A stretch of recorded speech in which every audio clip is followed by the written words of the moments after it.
नमस्कार साथियों, बहुत बहुत स्वागत है आपका चैनल में। आज हम जिस टॉपिक पे बात कर रहे हैं वो है ईस्ट डायरेक्शन।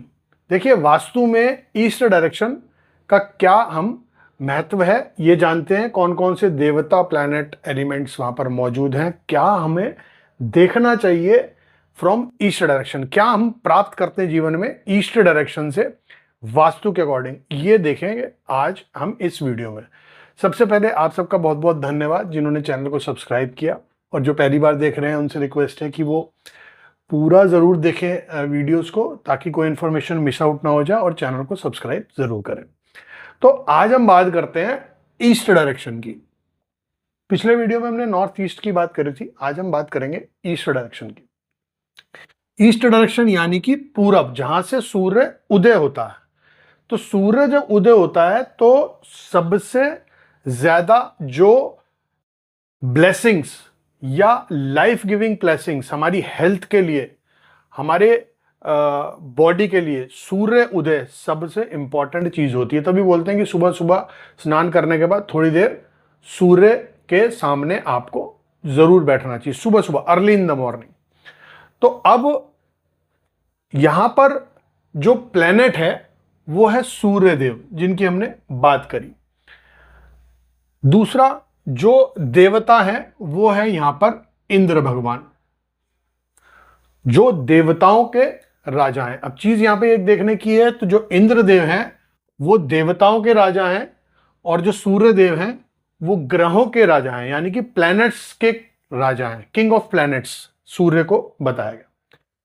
अब एलिमेंट जो है यहां पर वो है फायर, अग्नि यानी कि। तो अब ईस्ट डायरेक्शन से हमें जीवन में क्या चीज प्राप्त होती है। देखिए, हमारा ईस्ट फेसिंग घर हो सकता है, नॉर्थ हो सकता है, कोई भी फेसिंग का घर होता है, लेकिन ईस्ट डायरेक्शन हमें देता क्या है, तभी हम एसेस करते हैं कि भाई ईस्ट डायरेक्शन में अगर कोई दोष हो रहा है या कोई प्रॉब्लम आ रही है, तो हम ये चीजें चेक ईस्ट डायरेक्शन से कर सकते हैं, फिर उसका हम देखते हैं उसको कैसे ठीक करते हैं। अब ईस्ट डायरेक्शन सबसे पहले हमें क्या देता है? आपके काम का क्रेडिट, जो आप काम करते हैं उसका क्रेडिट आपको मिलता है या नहीं मिलता है, यह चीज आप ईस्ट डायरेक्शन से देखते हैं। दूसरा, आपके फादर सन के जो रिलेशंस होते हैं, भाई सन जो है वो पिता का कारक उनको कहा गया एस्ट्रोलॉजी में, ज्योतिष में।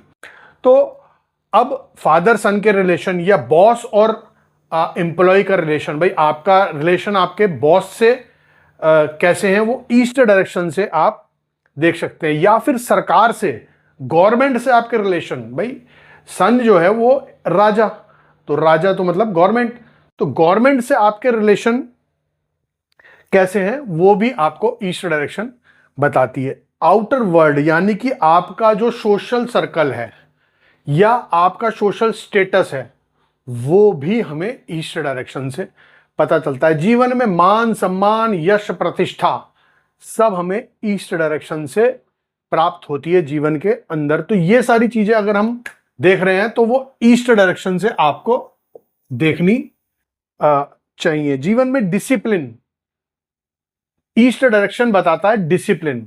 डिसिप्लिन क्योंकि सूर्य जो है वो डिसिप्लिन का प्लेनेट है। कोई भी स्थिति हो, सूर्य अपने समय से उदय होते हैं और अपने समय से अस्त हो जाते हैं, यानी कि Surya is the planet of discipline.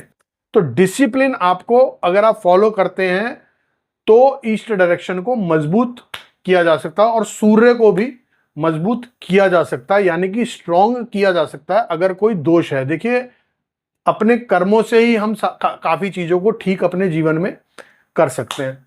तो ये सारी चीजें हम जो प्राप्त करते हैं वो करते हैं ईस्ट डायरेक्शन से। तो नेक्स्ट वीडियो में नेक्स्ट डायरेक्शन की हम बात करेंगे। तब तक आप जुड़े रहिए हमारे साथ।